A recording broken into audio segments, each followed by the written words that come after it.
좀 아까 이야기 듣다 보니까 네. 이제 뭐 소년원이라든지 뭐 이런데 이제 봉사를 많이 다니셨다는데 그 친구들한테 하고 싶은 말씀이 있다고 하셔갖고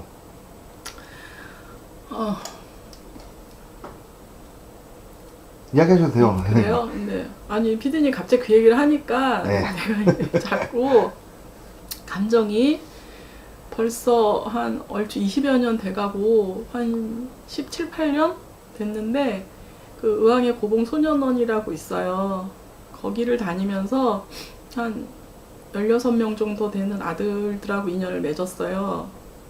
이제 처음엔 선생님이라는 호칭으로 매주 토요일, 일요일 거기를 갔었어요. 그리고 원래는 이제 가천교에서 한 달에 한 번 주 1회 봉사인데 주 1회 한 번 가서는 제가 그 아이들하고 온전한 소통이 안 되겠더라고요. 네.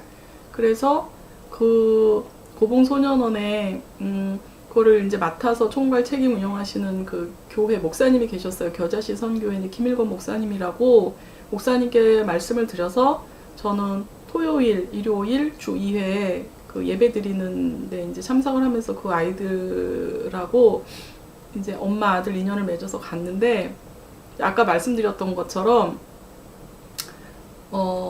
경제적인 거 한참 갖고 싶은 것도 많고 궁금한 것도 많은데 그곳에 갇혀 있어야 된다고 해야 되나? 그리고 그 원하는 것들을 다 이렇게 그 누리고 받을 수 있는 그런 여건이 안 되는 친구들이 사실 그곳에 많이 있어요. 그래서 주일에 한 번씩 그냥 맨손으로 가기가 내가 그 아이들을 보기가 미안한 거예요. 그래서 갈 때마다 순대떡볶이라도 햄버거라도 사서 일주일에 한 번씩 특식을 좀 나는 그 먹이고 싶은 그런 욕심이 있는데 경제적인 여건이 이제 그 당시에 저희 남편이 이제 하던 사업이 부도가 나서 저도 이제 힘들 상황이었어요. 그리고 이제 아이들 둘이 나도 있었고 그래서 어느 날 이제 그게 버거운 거야. 그리고 이제 남편도 지금 우리도 힘든데 너 너무 그 오지랖이다. 그거는 이제 나중에 좀 우리가 여유가 되고 그렇게 되면 그때 해도 되는 거 아니냐. 근데 사실 그게 그래요. 사람이 뭐 호래비사전 과부가 한다고 나도 힘들고 내가 힘들기 때문에 힘든 사람을 돌아볼 수 있는 거지 내가 편하고 내가 어려움을 모른다라고 하면은 절대 어려운 사람이 그 처지를 공감할 수 없는 거거든요. 내가 있다고 여유가 있다고 해서 그 나누는 삶은 난 봉사라는 말은 좀 어불성설 같아. 오히려 내가 그 아이들을 만나고 오면 충전을 받아서 일주일 생활을 할 수가 있었어요. 근데 그 아이들하고 제가 약속을 못 지켰고 그리고 제가 그거를 다니다가 그만둔 가장 큰 이유는 그 아이들이 퇴원을 한다고 그래요. 어른들은 출소한다 그러잖아요. 네. 그런데 그 아이들이 퇴원을 해서 나오면 연락이 와요.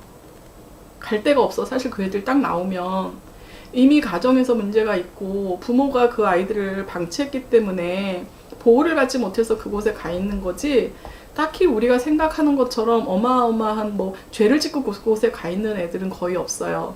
그리고 그곳에 계시는 목사님이 저한테 어느 날 그 얘기 하시더라고요. 여기에 와 있는 애들 못난 아이들 없습니다. 다 똑똑하고 잘난 아이들입니다. 단지 이 아이들이 여기에 와 있는 이유는 세상에 자기네들의 입장이 억울하다는 거 그리고 자신들을 보호하기 위해서 최소한의 어떤 보호 본능적인 것을 어필하고 사회에 한 것뿐인데 그것이 죄가 돼서 와 있는 애들이 대부분입니다. 보호를 받아야 되는데 보호를 받지 못해서 이곳에 와 있는 애들이 대부분입니다. 어찌 보면 이 아이들은 사회에서 가해자로 취급을 하고 있지만 이 아이들은 실질적인 피해자들일 수 있습니다. 라고 얘기를 하셨는데 정말 그 말에 100번 공감하고요. 그래서 제가 그 아이들하고의 그 약속을 못 지켰어요. 네. 내가 버거워서 그래서 내가 좀 힘을 키워야겠구나. 이 아이들하고 길게 오래 가려면 그래서 제가 39살 되던 그 송구영신 예배 교회에서 12월 31일 날 이제 그때 믿었던 하나님한테 기도를 한 거죠.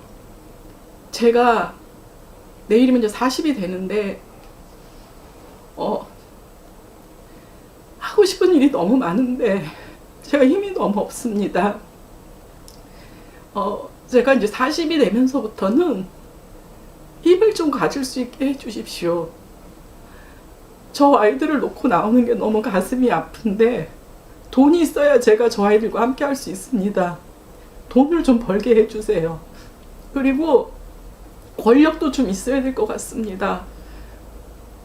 자격증도 있어야겠고요. 제가 준비를 할 수 있게 길을 열어달라고 기도를 했어요. 그리고 그 준비가 된다면 저는 남은 인생은 80살이 될 때까지 인연이 닿는 아이들, 전부를 끌어안을 수는 없겠지만 저와 인연이 닿는 아이들에게는 늙어 죽을 때까지 엄마 소리 듣고 사는 게 저의 소원입니다. 그런 소원을 했거든요. 네. 그 기도를 하고 나서 제가 42살에 엄마가 돌아가셨어요. 친정 엄마가. 그래서 엄마가 돌아가시면서 제가 결혼해서도 친정집에 계속 같이 살았거든요. 근데 이제 그 울 수조차 없는 그 정말 현실이 받아들여지지 않는 어떤 극도의 우울증? 그래서 그거를 좀 그 해소하기 위해서 이제 보육원을 또 봉사를 다녔어요. 그 네. 빨래하는. 그러니까 그 보육원이 아동 임시 보호소라는 게 있어요. 그러면 유기되는 애들, 버려지는 애들인데 6개월 동안을 임시로 보호를 해요. 부모들이 찾아오길 기다리는 거예요. 뭐 실종 뭐 신고센터, 뭐 아동 그런 이제 그 파출소나 이런 경찰서 연락이 되면. 근데 99.9%는요. 고의로 버려진 애들이지 실수로 잃어버린 애들이 그곳에 없더라고요. 그래서 영아서부터 제가 알기로는 14, 5세 그렇게 이제 그 여기 이제 안양에 남부 아동 임시 보호소라고. 근데 가서 보면은 너무 여건이 열악해요. 진짜. 장마철에 가면 그 빨래, 요새는 건조기 같은 거 있으려나 모르겠다. 그 애기들 기저귀서부터 장난이 아니야. 개는 것도. 그래서 이제 그런 세탁 봉사를 이렇게 다니고 그렇게 하다가 뭐 내가 이제 바빠야지 이 슬픔에서 내가 이거를 극복을 할 수 있을 것 같더라고요. 그래서 이제 봉사하는 걸 찾으러 다닌 거야.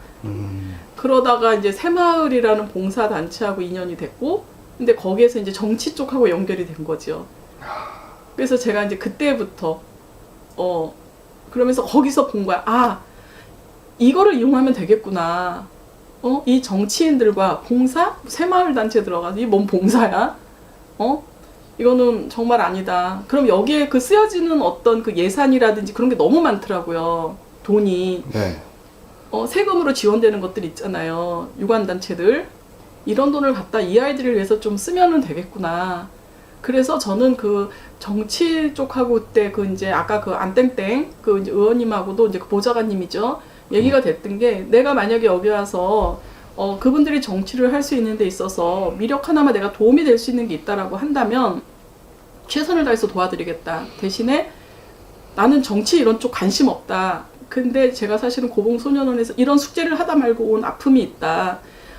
이거를 내가 마무리할 수 있도록 어떤 그 물적, 인적 지원을 좀 해주신다면 서로 이제 상생하는 거죠. 서로가 갖고 있는 달란트들을 갖고. 그래서 저는 목적이 그거였어요. 그래서 거기서 내 위치가 확보가 된다라고 한다면 어떤 나의 그 위치를 갖고 그 아이들을 돌보는 거.